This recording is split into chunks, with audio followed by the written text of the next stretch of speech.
Our Real Home by Venerable Ajahn Chah. Translated from the Thai by Ṭhānissaro Bhikkhu.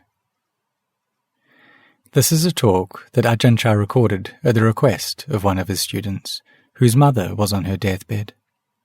The student had expected just a short message for his mother, but instead, Ajahn Chah gave this extended talk of consolation and encouragement for the mother and the whole family.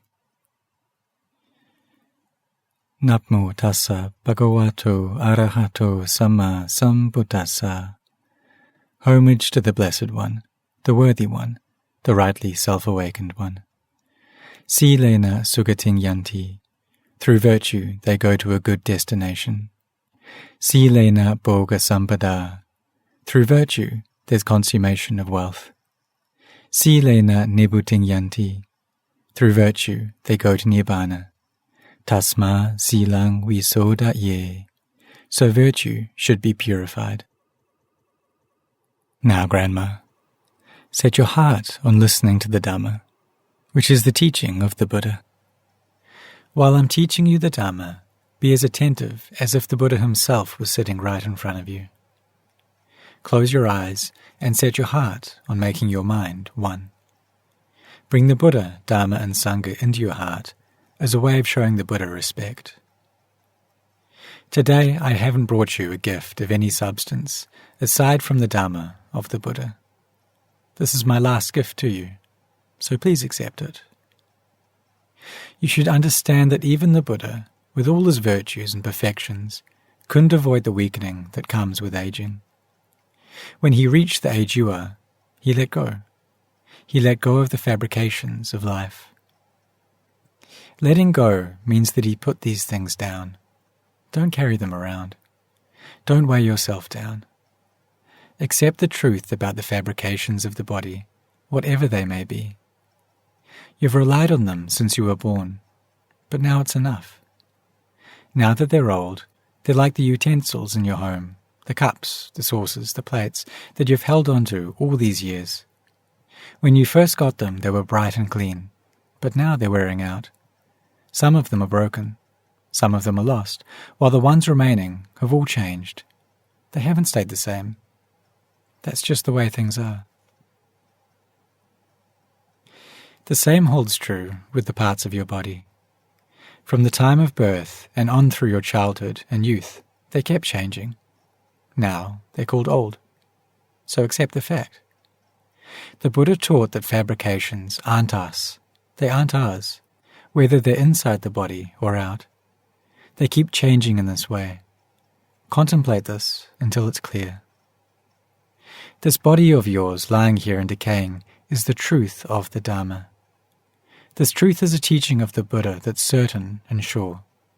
He taught us to look at it, to contemplate it, to accept what's happening. And it's something you should accept, regardless of what's happening. The Buddha taught, when we're imprisoned, to make sure it's only the body that's imprisoned. Don't let the mind be imprisoned. And the same thing applies here. When the body wears out with age, accept it. But make sure that it's only the body that's wearing out. Make sure that the affairs of the mind are something else entirely. This gives your mind energy and strength because you see into the Dhamma that is the way things are. This is the way they have to be. As the Buddha taught, this is the way the body and mind are of their own accord. There can't be any other way. As soon as the body is born, it begins to age. As it ages, it gets sick. After it's sick, it dies. This truth is so true, this truth you're encountering today. It's the truth of the Dhamma. Look at it with your discernment so that you see. Even if fire were to burn your house, or water were to flood it, or whatever the danger that would come to it, make sure that it's only the house that gets burnt. Make sure your heart doesn't get burnt along with it. If water floods your house, don't let it flood your heart. Make sure it floods only the house, which is something outside the body. As for the mind, get it to let go and leave things be, because now is the proper time to let go. You've been alive for a long time now, haven't you? Your eyes have had the chance to see all kinds of shapes, colours and lights. The same with your other senses. Your ears have heard a lot of sounds, all kinds of sounds, but they were no big deal. You've tasted really delicious foods, but they were no big deal. The beautiful things you've seen, they were no big deal. The ugly things you've seen, they were no big deal. The alluring things that you've heard were no big deal. The ugly and offensive things that you've heard were no big deal. The Buddha taught us that whether you're rich or poor, a child or an adult, even if you're an animal or anyone born into this world, there's nothing in the world that's lasting. Everything has to change in line with its condition. The truth of these conditions, if you try to fix them in a way that's not right, won't respond at all. But there is a way to fix things. The Buddha taught us to contemplate this body and mind to see that they aren't us, they aren't ours, they're just suppositions. For example, this house of yours, it's only a supposition that it's yours. You can't take it with you. All the belongings that you suppose to be yours are just an affair of suppositions. They stay right where they are. You can't take them with you. The children and grandchildren that you suppose to be yours are just an affair of suppositions. They stay right where they are. This isn't just true for you. This is the way things are all over the world. Even the Buddha was this way. Even his enlightened disciples were this way. But they differed from us. In what way did they differ? They accepted this. They accepted the fact that fabrications of the body are this way by their very nature. They can't be any other way. This is why the Buddha taught us to contemplate this body from the soles of the feet up onto the top of the head, and down from the top of the head to the soles of the feet. These are the parts of your body. So look to see what's there. Is there anything clean? Anything of substance? These things keep wearing down with time. The Buddha taught us to see that these fabrications aren't us. They're just the way they are. They aren't ours. They're just the way they are. What other way would you have them be? The way they are is already right. If you're suffering from this, then your thinking is wrong. When things are right, but you see them wrong, it throws an obstacle across your heart. It's like the water in a river that flows downhill to the lowlands. It flows in line with its nature. The Ayutthaya River, the Moon River, whatever the river, they all flow downhill. They don't flow uphill. That's their nature. Suppose a man were to stand on the bank of a river, watching the current flow downhill, but his thinking is wrong. He wants the river to flow uphill. He's going to suffer. He won't have any peace of mind. Whether he's sitting, standing, walking, or lying down, he won't find any peace. Why? Because his thinking is wrong. His thinking goes against the flow. He wants the water to flow uphill, but the truth of the matter is that water can't flow uphill. It's not appropriate. The nature of the water is that it has to flow along with the flow. That's its nature. When this is the case, the man's upset. Why is he upset? Because his thinking is wrong. His ideas are all wrong. This is a truth of the Dhamma that we can contemplate and see that it's true. When the man sees this truth, he can let go. He can let the water flow along with its flow. The problem that was eating away at his heart disappears. When the problem disappears, there's no more problem.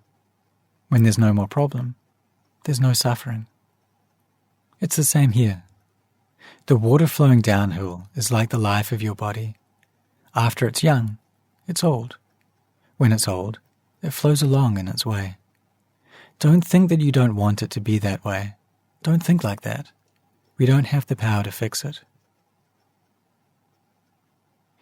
The Buddha looked at things in line with their conditions, that they simply have to be that way. So we let them go. We leave them be. Take your awareness as your refuge. Meditate on the word Buddho, Buddho. Even though you're really tired, put your mind with the breath. Take a good long out-breath. Take a good long in-breath. Take another good long out-breath. Focus your mind again if you wander off. Focus on the breath.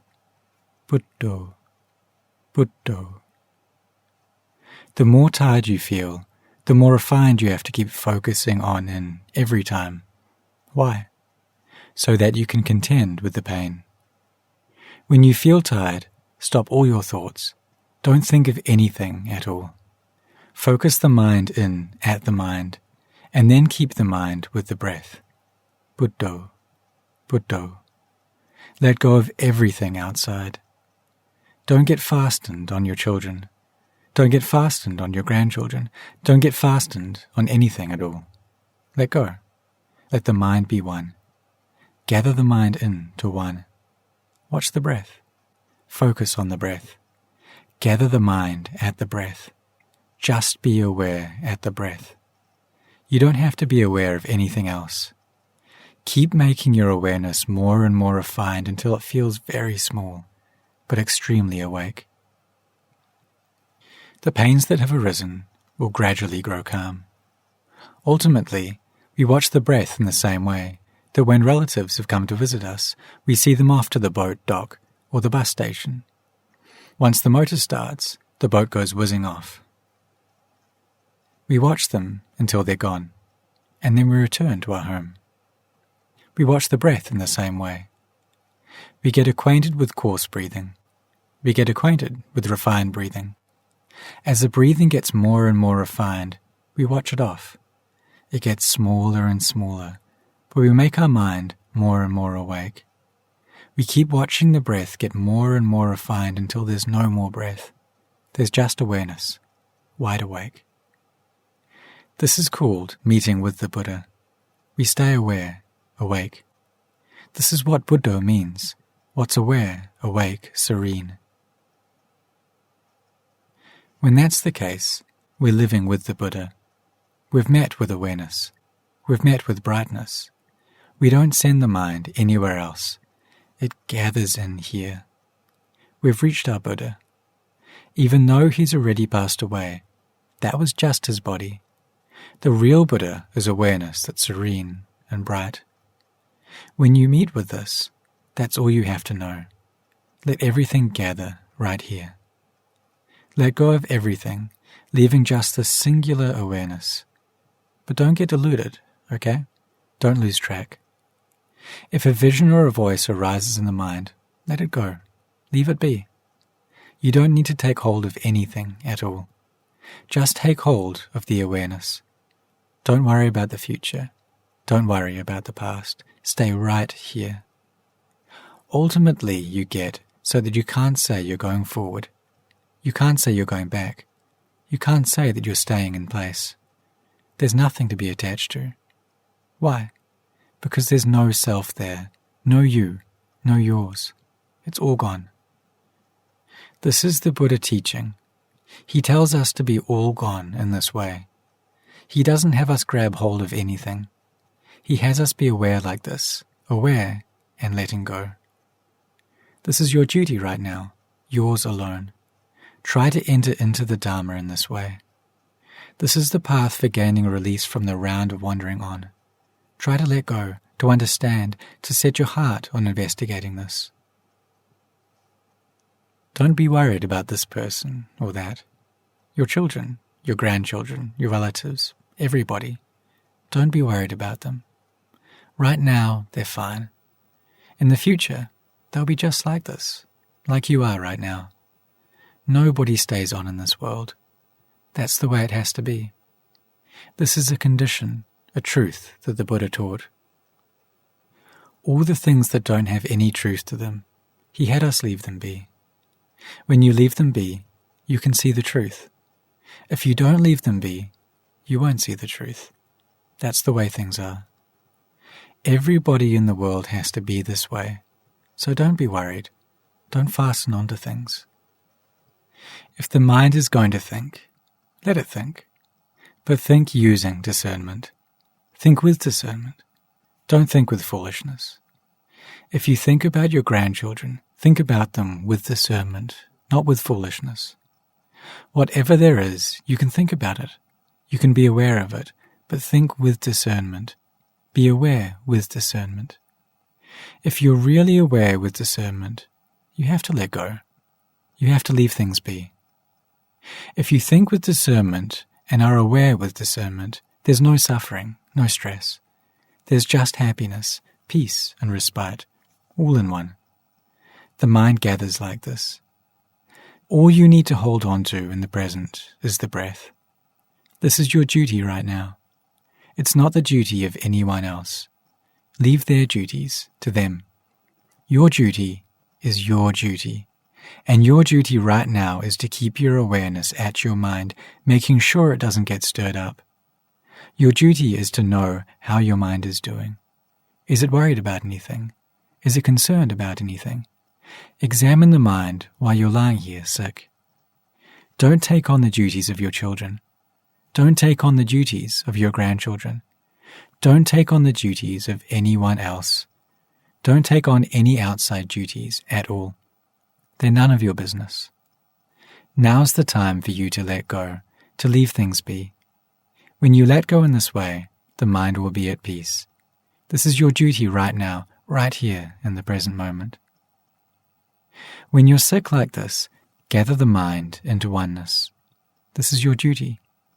Let everything else go its own way. Sights, sounds, smells, tastes, whatever. Let them go their own way. Just stay focused on your duty.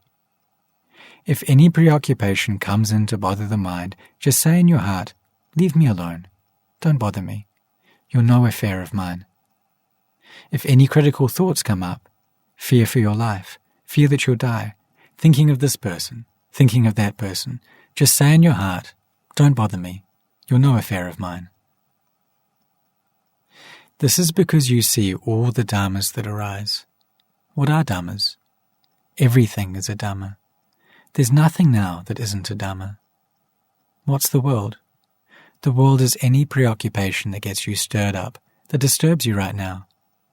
How is that person going to be? How is this person going to be? When I die, who will look after them? All of this is the world. Whatever we think up, fear of death, fear of aging, fear of illness, whatever the fear, it's all world. Drop the world. It's just world. That's the way the world is. If it arises in the mind, make yourself understand the world is nothing but a preoccupation. Preoccupations obscure the mind so that it can't see itself. Whatever arises in the mind, tell yourself, this isn't any affair of mine. It's an affair of inconstancy, an affair of stress, an affair of not self. If you think that you'd like to keep on living a long time, it makes you suffer. If you think that you'd like to die right now and get it all over with, that's not the way either, you know. It makes you suffer too, because fabrications aren't yours. You can't fix them up. They're just the way they are. You can fix them up a little bit, as when you fix up the body to make it look pretty or clean. Or like children, they paint their lips and let their nails grow long to make them look pretty. But that's all there is to it. When they get old, they all end up in the same bucket. They fix up the outside, but can't really fix things. That's the way it is with fabrications. The only thing you can fix is your heart and mind. This house you're living in, you and your husband built it.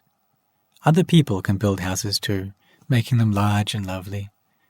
Those are outer homes, which anyone can build. The Buddha called them outer homes, not your real home. They're homes only in name. Homes in the world have to fall in line with the way of the world. Some of us forget. We get a big home and enjoy living in it, but we forget our real home. Where is our real home? It's in the sense of peace. Our real home is peace. This home you live in here, and this applies to every home, is lovely, but it's not very peaceful. First this, then that. You're worried about this, you're worried about that. This isn't your real home. It's not your inner home. It's an outer home. Someday soon, you'll have to leave it. You won't be able to live here anymore. It's a worldly home, not yours. This body of yours, that you still see as you and yours as a home that stays with you a while. You think that it's you and yours, but it's not. It, too, is a worldly home. It's not your real home. People prefer to build outer homes. They don't like to build inner homes. You rarely see any homes where people can really stay and be at peace. People don't build them. They build only outer homes. Think about it for a minute. How's your body right now? Think about it from the day you were born all the way up to the present moment. We keep running away from progress. We keep running until we're old, running until we're sick. We don't want things to be that way, but we can't prevent it. That's just the way things are. They can't be any other way. It's like wanting a duck to be like a chicken, but it can't, because it's a duck. If you want a chicken to be like a duck, it can't, because it's a chicken. If you want ducks to be like chickens, and chickens to be like ducks, you simply suffer, because these things are impossible. If you think ducks have to be the way they are, and chickens have to be the way they are, there can't be any other way, then that kind of thinking gives you energy and strength. No matter how much you want this body to stay stable and permanent, it can't be that way. It's just the way it is. The Buddha called it a fabrication. Anicca vata sankhara. How inconstant are fabrications. Upada vaya dhammino. Their nature is to arise and pass away. Upajitawa nirujjanti. Arising, they disband. Tesang vopasamo sukho. Their stilling is bliss. This fabrication, this body and mind, is inconstant. It's not dependable. It's here, and then it's not. It's born, and then it passes away. But we human beings want it to be constant. That's the thinking of a fool. Just look at your breath. It goes out, and then it comes in. It comes in, and then it goes out. That's the nature of the breath. It has to be that way. It has to change to go back and forth.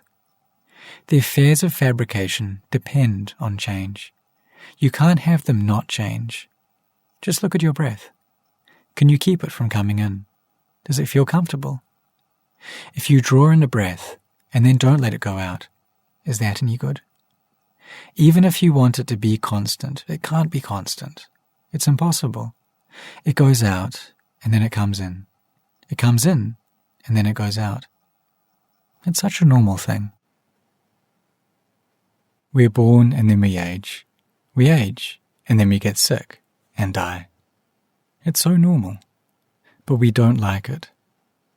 It's as if we wanted the breath to come in and not go out, or to go out and not come in. When it comes in and out and in, we can live. Human beings and animals have been living right up to the present because fabrications follow their duty in line with their conditions. That's their truth. So we have to see their truth in line with their truth. As with the affair of birth, aging, illness, and death. Once we're born, we're already dead. Birth and death are all the same thing. One part is the beginning, and one part the end. Just like a tree. When it has a base, it has an upper tip. When it has an upper tip, it has a base. When there's no base, there's no upper tip. There's no upper tip without a base. That's the way things are. It's kind of funny, you know, we human beings. When somebody dies, get all sad and upset. We cry and grieve, all kinds of things. It's delusion. It's delusion, you know, to cry and lament when someone dies. That's the way we've been since who knows when. We hardly ever reflect to see things clearly. In my opinion, and you'll have to forgive me for saying this, but if you're going to cry when somebody dies, it's better to cry when somebody's born. We have things all backwards. If somebody's born, we laugh, we're happy and glad. But really, birth is death. Death is birth. The beginning is the end, and the end is the beginning. When somebody dies or is about to die, we cry. That's foolishness. If you're going to cry, It's better to cry right from the very beginning, for birth is death. Without birth, there's no death. Do you understand? Death is birth. Birth is death. Don't think in a way that puts you in a turmoil. Just let things be the way they are. This is your duty now. No one else can help you. Your children can't help you. Your grandchildren can't help you. Your wealth can't help you. The only thing that can help you is if you correct your sense of things right now. Don't let it waver back and forth. Let go. Let go. Even if we don't let things go, they're already ready to go. The parts of your body are trying to run away. Do you see this? When you were young, your hair was black. Now it's grey. This is how it's already running away. When you were young, your eyes were bright and clear, but now they're blurry. Do you see this? They're already running away. They can't hold out any longer, so they have to run away. This is no longer their place to stay. Every part of your body has started running away. When you were young, were your teeth solid and sturdy? Now they're loose. You may have put in false teeth, but there's something new, not the original ones. The original ones have run away. Every part of your body, of everybody's body, is trying to run away. Your eyes, ears, nose, tongue, and body, all of these things are trying to run away. Why? Because this isn't their place to stay. They're fabrications, so they can't stay. They can stay only for a while, and then they have to go. And it's not just you. Every part of the body, hair of the head, hair of the body, nails, teeth, skin, everything is getting ready to run away. Some parts have already gone, but not yet everything. All that's left are a few house sitters. They're looking after the house, but they're no good. Their eyes are no good. Their teeth are no good. Their ears are no good. This body's no good because the good things have already run away. They keep running away, one after another. You have to understand that this is no place for human beings to stay. It's just a shelter where you can rest a bit, and then you have to move on. So don't let yourself be worried about so many things. You've come to live in the world, so you should contemplate the world to see that that's the way it is. Everything's getting ready to run away. Look at your body. Is there anything there that's like what it used to be? Is the skin like what it used to be? Is your hair like what it used to be? Are your eyes like what they used to be? Are your ears like what they used to be? Are your teeth like what they used to be? No, they're not. They've run off to who knows where. This is what their nature is like. Once they've served their time, they have to go. Why do they have to go? Because that's their duty. That's their truth. This isn't a place where anything can stay permanently. And while they're staying here, they're a turmoil, sometimes pleasant, sometimes painful, with no respite or peace. It's like a person who's travelling back home, but hasn't yet arrived. He's still on the way, sometimes going forward, sometimes going back. A person with no place to stay. As long as he hasn't reached home, he's not at ease. No ease while he's sitting. No ease while he's lying down. No ease while he's walking. No ease while he's riding in a car. Why? Because he hasn't yet reached home. When we reach home, we're at our ease because we understand that this is our home. It's the same here. The affairs of the world are never peaceful. Even if we're rich, they're not peaceful. If we're poor, they're not peaceful. If we're adults, they're not peaceful. If we're children, they're not peaceful. If we lack education, they're not peaceful. If we're educated, they're not peaceful. All these affairs are not peaceful. That's just the way they are. That's why poor people suffer, rich people suffer, children suffer, adults suffer. Old people suffer the sufferings of old people, the sufferings of children, the sufferings of rich people, the sufferings of poor people. They're all suffering. Every part of your body is running away, one thing after another. When you contemplate this, you'll see anicca. They're inconstant. Dukkha. They're stressful. Why is that? Anatta. They're not self. This body you're living in, this body sitting and lying here sick, along with the mind that knows pleasure and pain, that knows that the body is sick, both of these things are called Dhamma. The mental things with no shape, that can think and feel, are called Nama. They're Nama Dhamma. The things that have a physical shape, that can hurt, that can grow and shrink back and forth, that's called Rupa Dhamma. Mental things are Dhamma. Physical things are Dhamma. That's why we say we live with the Dhamma. There's nothing there that's really us. It's just Dhamma. Dhamma conditions arise and then pass away. They arise and then pass away. That's how conditions are. They arise and then pass away. We arise and pass away with every moment. This is how conditions are. This is why, when we think of the Buddha, we can see that he's really worth respecting, really worth bowing down to, for he spoke the truth. He spoke in line with the truth. Once we see that that's the way it is, we see the Dhamma. Some people practice the Dhamma, but don't see the Dhamma. Some people study the Dhamma, practice the Dhamma, but don't see the Dhamma. They still don't have any place to stay.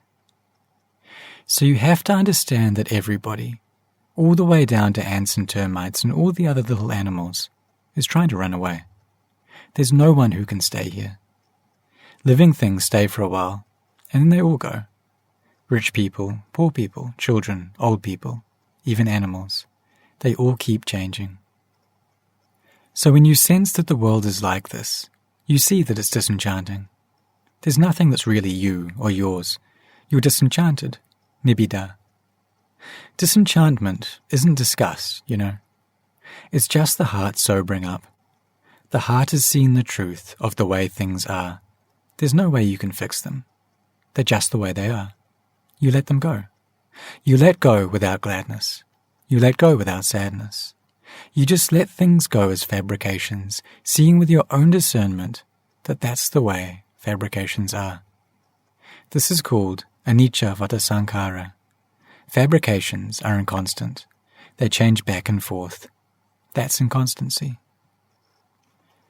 To put it in simple terms, inconstancy is the Buddha. When we really see that these things are inconstant, that's the Buddha. When we look clearly into inconstancy, we'll see that it's constant. How is it constant? It's constant in being that way. It doesn't change into any other way. Human beings and animals, once they're born, are all that way. They're constant in that way. In that, they're inconstant. They keep changing from children to young people to old people. That's how they're inconstant. But the fact that everyone is that way, that's constant. That doesn't change. Things keep changing in that way. When you see this, your heart can be at peace, for it's not just you, it's everyone. When you think in this way, it's disenchanting. Nibbida arises. It cures you of your lust and desire for sensuality, for the world, for the baits of the world. If you have a lot of them, you abandon a lot. If you have a little, you abandon a little. Look at everyone. Have you seen any of these things since you were born? Have you seen poor people? Have you seen rich people? Have you seen people who die young? Have you seen people who die old? We've all seen these things. They're no big deal. The important point is that the Buddha had us build a home for ourselves, to build a home in the way I've described to you. Build a home so that you can let go, so that you can leave things be. Let them go and then leave them be. Let the mind reach peace. Peace is something that doesn't move forward, doesn't move back, doesn't stay in place. That's why it's peace. It's peace in that it's free from going forward, free from moving back, and free from staying in place. Pleasure isn't a place for you to stay. Pain isn't a place for you to stay. Pain wears away. Pleasure wears away. Our foremost teacher said that all fabrications are inconstant. So when we reach this last stage in life, he tells us to let go and leave things be. We can't take them with us. we'll have to let them go. So wouldn't it be better to let them go beforehand?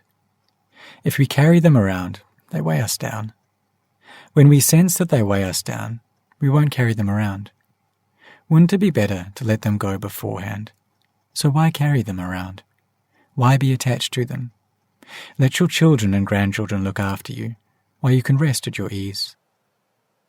Those who look after the sick should be virtuous. Those who are sick should give others the opportunity to look after them. Don't give them difficulties. Wherever there's pain, learn how to keep your mind in a good shape. Those who look after their parents should have their virtues too. You have to be patient and tolerant. Don't feel disgust. This is the only time you can really repay your parents. In the beginning, you were children, and your parents were adults. It was in dependence on them that you've been able to grow up.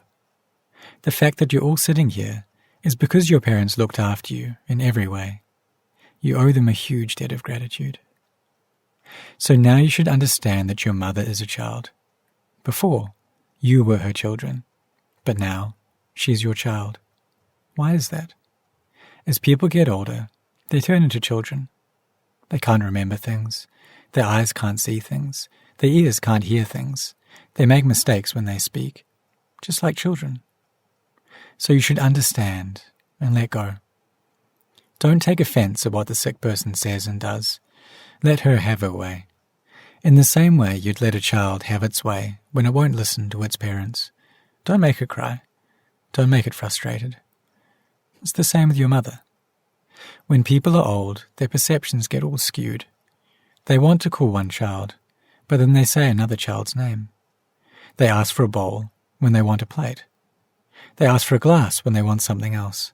This is the normal way things are. So I ask you to contemplate it for yourself. At the same time, the sick person should think of those looking after her. Have the virtue of patience and endurance in the face of pain. Make an effort in your heart so that it isn't a turmoil. Don't place too many difficulties on the people looking after you.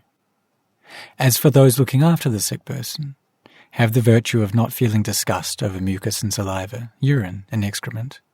Try to do the best you can. All of the children should help in looking after her. She's now the only mother you have. You have depended on her since you were born, to be your teacher, your nurse, your doctor. She was everything for you. This is the benefaction she gave in raising you.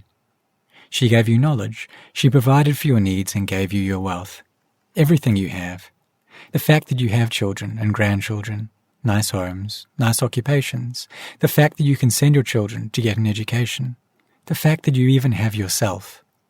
What does that come from? It comes from the benefaction of your parents who gave you an inheritance so that your family line is the way it is. The Buddha thus taught benefaction and gratitude.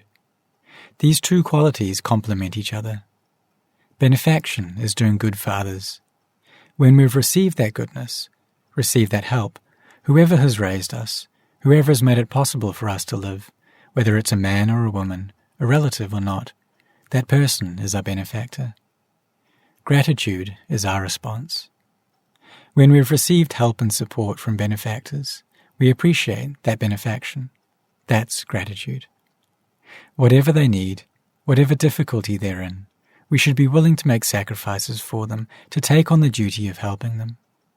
This is because benefaction and gratitude are two qualities that undergird the world so that your family doesn't scatter, so that it's at peace, so that it's as solid and stable as it is.